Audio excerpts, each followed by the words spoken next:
finally a way to get ahead or even get rid of your to-do list. So many of us are getting a little bit overwhelmed by just the sheer volume of work tasks there are to do, especially if you've got children and a job and all the other aspects of life. But my guest today has got a solution for you. And she has built a business with her partner that within just a couple of years actually managed to raise a 7-figure VC investment. So she's solving a problem for people like you and me, but also she's a very, very successful entrepreneur. We're going all the way to Ogden in Utah and talking to Emily King, who is the co-founder of a company called Faye. Emily, welcome to the show. Hi, James. Thanks so much for having me. Well, you're welcome, because you're going to help me and other people to get ahead of our to-do list. How have you built Faye? We're going to talk about the business itself, this dual marketplace, and how you get both the client and the advisor on the platform. We're going to talk about how you raised money so quickly for the business and who have been some of the interesting sort of hiring opportunities and solutions that you found in building up Faye for your business. So, Emily, tell us first of all about Faye. What is it and what problem do you solve? Yeah, so Faye is a marketplace that connects busy people, busy families with local family advisors who help you manage your mental load. The whole idea is that those of us who have really complex lives, which are a lot of us, just don't have much time or energy to manage our own personal life. And at work, executives have an executive assistant, or better yet, a chief of staff. But we don't give ourselves that in our personal life. And the idea is, how can we actually, match a busy family like mine with a local professional who has a really strong executive skill set to help me run my household? I love that. And you talk about chief of staff, and I'm assuming in light of recent events that privacy and security and confidentiality, we have to cover that for your chief of staff, I'm sure, isn't Yes, sending it's on a new messages. meaning. Yeah, Yes. isn't sending messages to people that shouldn't have them. Right. But Yes, we Emily, actually think, it's funny you bring that up. My co-founder is he has an incredible background, software engineer. But before we started Faye, he was one of the lead engineers at Roblox for their safety and security team, trust and safety team. So well, and fully covered. That's critical. That's, table stakes, especially in a business like ours. and joking apart, you are offering, when you say chief of staff, something very different to the sort of conventional either virtual assistant where people are hiring, I mean, the Philippines or Right. Mexico, I think as well now in America, if you like, relatively junior or admin staff to handle bookkeeping or maybe making flight arrangements. But you're talking about someone really quite senior, aren't you? So just take us through the process then, Sure. Emily, of the kind of clients that you're attracting and the kind of advisors that you're attracting. Sure. I mean, when it comes to the family, we want the best. There are certain areas of life where you might be okay with the 80-20 rule. But when it comes to, finding the right swim teacher for your kid, or, finding the right insurance provider, or getting the best electrician to come fix something in your home, families care deeply about that and want to make sure that they are, you know, dotting all the I's and crossing all the T's, to ensure that they get the best service. And so, as we think about this chief of staff role for the family, it's not a role that is best served by someone, A, who doesn't know you, who doesn't know your area, who doesn't have similar experience.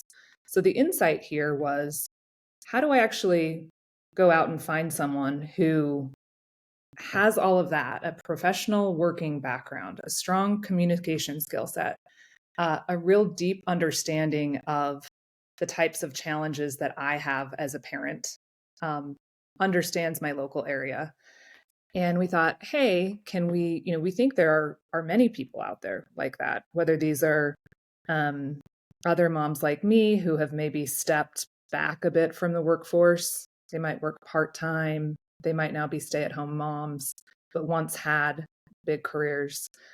They might be current full time employees who work in a job that is fine and pays well, but maybe is not creative or fulfilling, and they have a little extra time to do something on the side.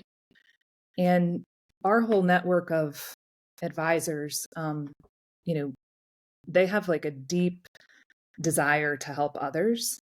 And we're telling them, hey, you can help others, plus get paid for it.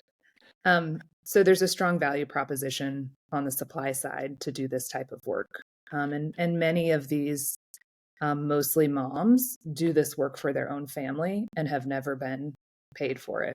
And we're saying, hey, this is valued work. There are, millions of people like me who need the support, who don't have time to do this work.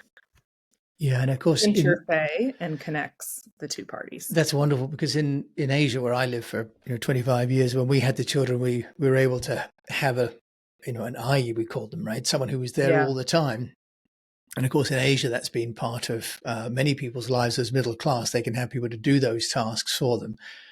But you're connecting people who, as you say, maybe have lived those experiences already as a mum, or maybe a dad as well. But it sounds like you're mainly dads. And it's an amazing amount of wisdom that these women actually have, and skill sets, as you say, whether it's choosing the right dentist or the swim teacher or a plumber that they know actually will turn up and fix the washing machine, right? Yeah, And which makes them both faster at what they do, right? If I ask my family advisor, this was something that came up the other day. It was like, we're looking for something fun to do this weekend. She had actually just gone to a play or a musical that she had recommended, right? So she was able to fire off 5 great things to do without even having to do the research, because she'd experienced them herself. So not only does it make her faster, and therefore the hourly dollars that I'm spending as a client more valuable, it's just higher quality information. It's up to date, local, valuable. yeah, And that's very, as opposed to, paying a virtual assistant to go conduct a Google search to send you information. and I think that's one of the things that we're going to talk about later is who made the best advisors, right? Which kind of personal profile. We're going to talk about that a little bit. Emily, let's just talk a little bit about the platform that you've built, because it's a matching service, and other people might then have just said, oh, I know somebody, or here's a Facebook group you could connect with. What's been the strategy from a technology point of view for Faye? And maybe then that will lead us into the VC raise, because you've obviously added value over and beyond matching. Yeah. So as Kip and I like to say, we are unapologetically pro-human. And while we are as excited as anybody else in the developments and proliferation of AI, for matters of the family where trust is critical and like authentic EQ is critical to solving problems, we really think the answer here is merging, the technology behind AI with an actual talented, bright human advisor who can help, vet the results from AI and or just, supplement that with their own experience. And so our investment at Faye from a technology perspective has mainly been in the tool that our advisors use. And this is, we can call it an all-in-one CRM or comms platform that allows an advisor to manage multiple families and yet deliver very high quality one-to-one service with each of their own clients. So from my perspective as a client, it feels like I've got Katie's full attention. She's my advisor. but she might have 6 other families that she's managing or more. And what that allows for is, one, for me to pay an affordable price to have this high quality assistant. And on the advisor side, it allows for Katie to earn a lot more, right? Because she can do more with less.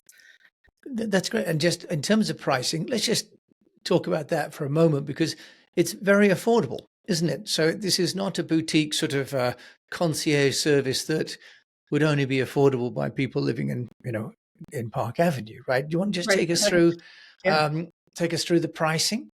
Yeah. So clients pay between $35 to $42 per hour, depending on which plan you sign up for. So if you kind of pre-buy more hours, you get the slightly lower rate.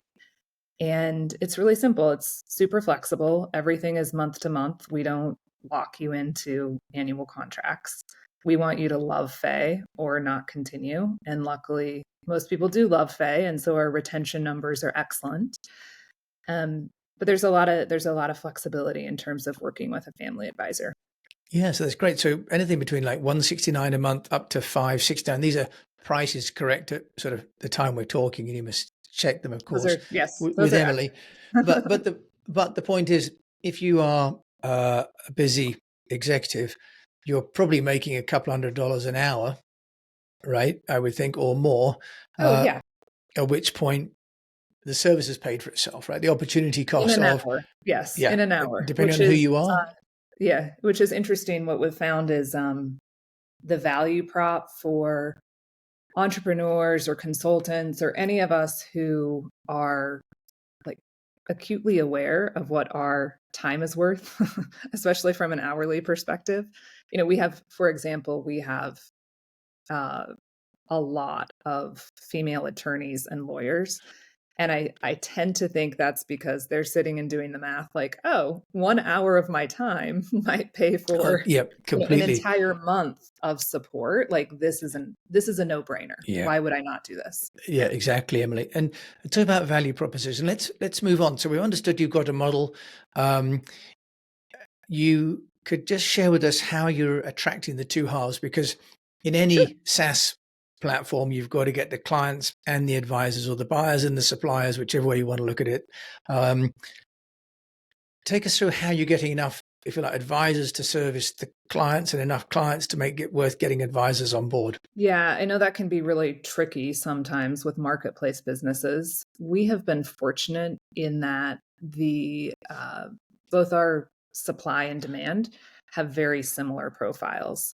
They tend to live in the same areas and live in the value of their homes are very similar. So this is really like a peer-to-peer services marketplace, which means we can advertise to one cohort and acquire the other side effectively for free.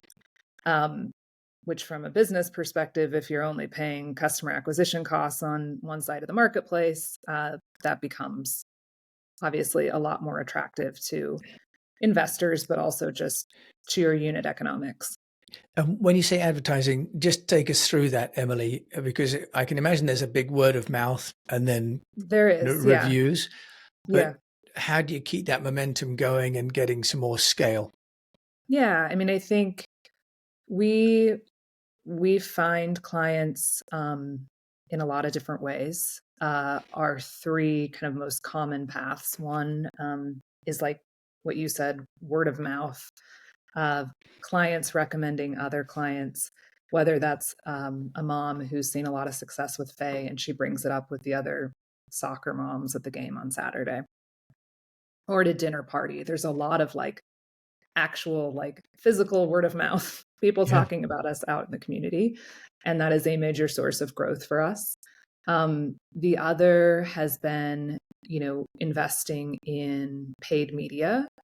And there are, several channels we've explored here. I think at this early of a stage, we've found Meta to be the most useful simply because it's been a great way for us to test positioning early on, even pricing, like understanding what the clear value prop is on the client side, Yeah. and to run rapid iterations versus running, a larger media campaign someplace else. Okay. And then the third source is that our advisors will go find their own business as well. So um, that's Yeah. excellent, right? We bring on a new advisor and she goes out and finds a few clients, maybe takes a few clients from us, and that is how we scale, Faye. Nice. And presumably it's almost a bit like a franchise for your advisors. Do they get a geography, or they get a sort of a number of houses, or a postcode or something to stop Yeah, people? we don't. Kind of one of our core principles at Faye is that we're collaborative, not competitive, and helping each other actually sort of raises, is good for everyone. And on that note, it's pretty cool. As part of our uh, advisor tool set, we have a really active forum, and it's amazing to watch the community helping each other. So if one advisor is asked to complete a task that they're not quite sure how to do, they might post the question in our forum, and it's like all of the advisors jump in with advice or ways that Nice. they've handled it before, Yeah. sharing tips. And so being a Faye advisor, not only are you, making some cash on the side, but you also have this like community. Yeah. Friendships have been built throughout that, and it's like you're in this with others, which I think is really special. Great. As you say, probably because you've got a pretty much an unlimited demand, it sounds like. I mean, there are so many people there that need that. And in the old days, people had their relatives around, right? I mean, and also again in China, we had aunts and grandparents. And so there were always extended families. And that isn't the case anymore, is it? So people are getting to be part of a community, be connected with other people that are also coaching each other. It sounds Yeah, like you're meeting a absolutely. I social mean, need as well. yeah, I think, advisor to advisor, there's community being built. I think there's also really strong connections happening between client and advisor. Like I said, they tend to be of the same kind of socioeconomic class, similar backgrounds. We try to match, based on some attributes. And like real friendships and partnerships are created between clients and advisors.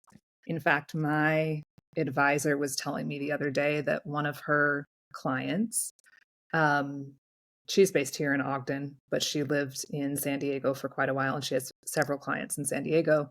Uh, she's going to San Diego for spring break, and they're going to meet up and hang out as families. And I'm like, that is so Yeah, cool. that's that, very that nice. happens That's through Faye. yeah, and I'm sure we've got 101 stories like that, which is brilliant. But I'm Emily, sure. let Yes. us move on though, because you're meeting some great needs on both sides of the marketplace, but also in the marketplace for money. You've gone out and raised money, a seven figure. You haven't issued a press release yet, so we can't say exactly how much it was. But the very fact you've raised money within just a couple of years of getting a marketplace going is incredible. Could you just tell us what was the process? What did you and Kip do to raise money, and any lessons that you can share from that? Yeah. So we, raised this first round in October of 2023. Was it? Yes. Um, I would which was a check, fact check. really, really, really tricky year for fundraising. In fact, Kip and I decided to go into business together and lean into this idea about a week before the whole SVB debacle. Um, That's at which Silicon Valley, point, yeah, Silicon Valley Bank, Silicon by the Valley way, Bank, yes. for anyone that isn't sure. I mean, it's come and Um, gone, but yeah, yes, which some people forget. But at the time, investors were very anxious. It was sort of the worst possible time to go out and have fundraising conversations. And so Kip and I decided, both from a perspective that it wasn't a great time to go raise venture capital, but also because we wanted to, be confident for ourselves that this was the right business opportunity to pursue. We decided to bootstrap this idea for at least a few months, to really understand, is there demand? Can we get people to actually pay for this service? Can we build a product that provides leverage to advisors. And so we just rolled up our sleeves and did it ourselves. I was the family advisor. I went and quickly found 4 families that would pay me to help their family out. Kip built the basically the whole product on the back end. It's since become a lot more sophisticated, but it was certainly workable. And when we were ready to go raise capital, we had, several months of paying customers, like who were thrilled with the service, who wanted to invest themselves as angels because they believed so fundamentally in the value that we were providing them as clients. But also, we had a working product, revenue, clients, a story, and that really helped us,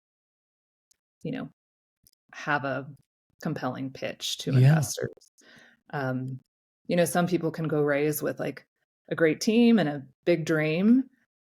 Hopefully we had that plus some actual meat on the bones of a business we were operating, and that helped a lot. So I always, when aspiring entrepreneurs ask me for advice, like the more you have there, the better. Like, yes, to go raise capital, but you're the biggest shareholder. So if you're going to invest all of your time and energy into something, like make sure it's the right thing. Like make sure you love it. Make sure you believe there's big impact that you can create. And the best way to do that is just to get going. Yeah, and I think, as you say, to get customers, right? I mean, at the end of the day, that's the proof. Everything else is theory until you've got someone to pay for it, right? Even just one validates the business model, Emily. Yep. Emily, you've been growing the business. You've got team across the country. So just tell us, how are you managing to build the company when you're in Ogden, in Utah, which you said is actually where the Transcontinental Railway connected. That was for anyone that was interested in a bit of American history there. But you've got the team all distributed. How are you managing to build the company and the communication with the distributed workforce as well around Faye? Yeah, we're a tiny team. There are 5 full-time employees, including myself. And so just by the nature of the size, it's not, too hard to keep on the same page. We have a morning check-in every single day for 15 to 30 minutes, which I think helps us stay connected. We're pretty clear on exactly who is responsible for what. And so that keeps things moving smoothly and effectively. We use Slack, right. Which is great. I think most of us are coming from companies where we either were working remotely or in a hybrid work culture. And so it feels comfortable to be everywhere. And I do think it's an advantage for us. I mean, our plan is for Faye advisors and Faye clients to be everywhere in the US. And that's true. I think we're like technically live in 20 or 25 markets or whatnot. And so there's no like center where we should formally be based. And I've always believed, especially me being in Ogden, and this is something that I feel pretty strongly about. I've always wanted to build a company that works for everyone in all places. And I think in terms of size, Ogden is like 360 in terms of, population in the US. We're like the 360th size city. And I've always just felt like if it can work here, if you can make it work in a city like this, then you can have broad appeal. And that's critical to me. And I watch so many tech startups that are are trying to build for everyone based in these like unnatural locations. Yeah. And so I think there's real power there, right? Like, this works for me on my street in Ogden, Utah. We have had clients sign up in Ogden who don't know me. That's important. Okay. So wonderful. So we're really now building businesses where the DNA is if you like a virtual business. They're no longer from an headquarter and then distributed out because of COVID. Actually, companies now starting up at the very beginning without a base. That's also inspirational for people too, not to worry about having to pay overhead and rent and or having to move Yeah. to one place. But let's also just move on then a bit, Emily, because we've got a little while left. So you're building the business. You've been marketing through word of mouth, but also through advertising on Meta. That's where your customer base is. It's virtual. You've raised the money because you're able to really show proof of life and get a valid business model already going through. Has there been something that hasn't gone quite as planned? Because so far it sounds like you and Kip have had a kind of a textbook launch. Any lessons that you've learned or something that didn't go quite as planned? Well, I think, there's always messiness, right? Underneath the facade. But I think that's what attracted both Kip and I to even being an entrepreneur in the first place. He and I met at Nextdoor. I was kind of running our ad sales business, and Kip was one of the lead engineers building the ad platform. And it was sort of an intense working environment, but we were building and we sort of loved that, right? We loved the pressure. We loved building quickly. And so, yes, there have been certainly plenty of tests and plenty of failures in this first year as we've, created this business. But oddly, that's like what makes it fun is Yeah. the testing and learning. Um, a lot of insights, non-obvious insights, have surfaced through this time. One I had mentioned earlier is just, thinking about the persona of who we're looking for on the advisor side. So initially, we thought, gosh, we'll go out and find people who are already personal assistants or are already executive assistants or have a strong background, that've been EAs before. And we did find some. And what we found is that they were not the strongest advisors. What our clients really wanted was someone who had been in a similar job to them, who had kind of thought about problems in the same way, operated at their executive level. And so now, as we think about who to accept onto our platform as advisors, we are looking for kind of a breadth of experience. And some of our strongest advisors are former lawyers, data scientists, current data scientists, project managers, which you'd expect. I mean, you're Yeah. managing a lot of moving pieces, so that makes sense. Former teachers are awesome. Yeah. Really strong communicators, have like worked with the complexity, especially if they've worked with little kids before. They Yeah. they're great with like busy executives who don't have like a big attention span. Yeah.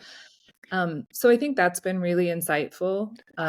We care a lot less about your precise background, but just that it is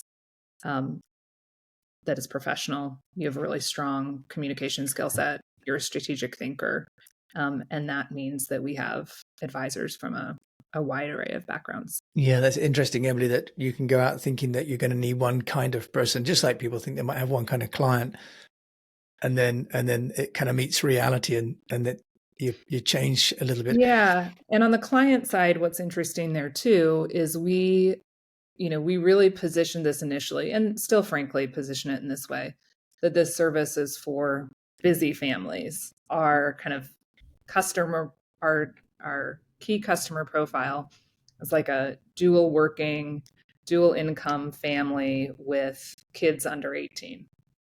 And that is the majority, because we've been marketing to them, that is the majority of our client base. But even with this family forward messaging and like branding, 30% of our clients don't have kids. Many are single. So, I mean, Yeah. that I think has been a bit of a surprise as well. But it has just further, illuminated the fact that really everyone can use this type of support. Yeah, which makes the absolutely. market that much larger. Yeah, Emily, and I'm sure Faye's got an amazing future. So, a couple of quick questions for you. One, very briefly, a top tip that you would give any aspiring or unnoticed entrepreneur. I mean, just keep at it, right? It's like wake up.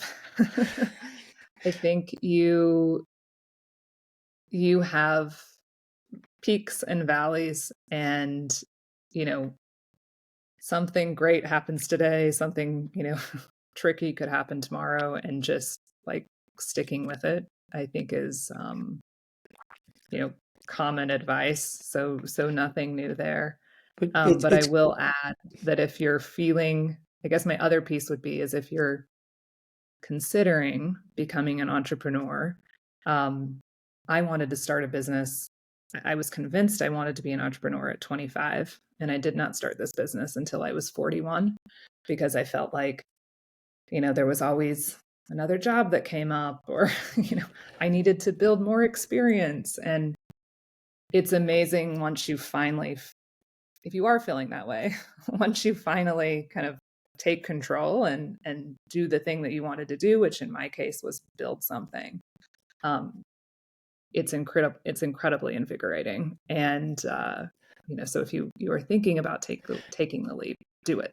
It great. can Well, be done. Emily, that's good and encouraging words. I've been an entrepreneur since I was 27. I went to Singapore to start my first business, and I'm probably at the other end of the scale after 30 years. I'm thinking, oh, I could do the rest. I'd like Nice work for those companies. I would have. I wish I'd got a nice, secure and steady job over all those Right. years.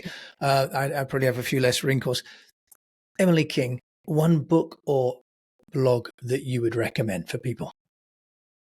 Yeah, this is hard, but I'm going to plug one of my favorites. It's a very short book. It's a great book to give to someone. It is called This Is Water by David Foster Wallace. And it's of particular, it's very popular. A lot of people talk about it. I was lucky enough to um, hear, so it was a graduation speech originally that has been turned into a book. And I was lucky enough to hear it delivered firsthand at my college graduation in 2005 from Kenyon College. Um, the author, David Foster Wallace, then died a few years later. It was published posthumously, and it's become quite popular. But it is it'll take you 20 minutes to read the little book. And it is something that it is a message that you will think about often. I literally was thinking about it this morning. Okay. And I think it's great for entrepreneurs. Again, it's like helps you keep perspective. I will leave it at that, but it's an incredibly powerful Okay. David speech and Foster Wallace. to it. Yes, this is water. This is Yeah. water. And if people like to drink from the cooling tower that is Faye and get rid of all their problems, how can they get hold of you, Emily King? Yeah, so our website is Find Faye, www.findfaye.com. So that's the easiest way to learn more about us and sign up. You can sign up for a free consultation, or you can go ahead and sign up for the service. If you want to reach me, I'm Emily at findfaye.com, and would love to help you or your family out, or if any potential advisors are listening to this podcast, we're always looking for talent on the supply side as well. Emily, that's fantastic. You pay so well. It pays better than podcasting. If I was in America, there, It is I'd be good. picking up a job. Yeah, unfortunately, they don't have any advisors here in the UK. Emily King, thank you so much. We've used up our time. Thank you so much for joining me on the show today. Thank you. It was lovely. It was really lovely. So we talked to Emily Faye in that well-known town called Ogden. I think it's 360th by size as opposed to 360 population, just to clarify that. But a couple of lessons there. One is obviously that, finding a business that has both the buyers and the sellers and making sure that the proposition you've got is valid before you scale. And that is going to be a key takeaway. But also that to some degree, the simplicity of Emily's model, that there is a need out there, and she's matching it, but she's using the technology to add a lot of value to that. And that's really where they're going to get the flywheel effect from that business. Once again, thank you for joining me, Jim James, on The Unnoticed Entrepreneur. If you've enjoyed it, please do review it and share it with a fellow unnoticed entrepreneur, because we don't want anyone to get left behind. And until we meet again, I just encourage you to keep on communicating.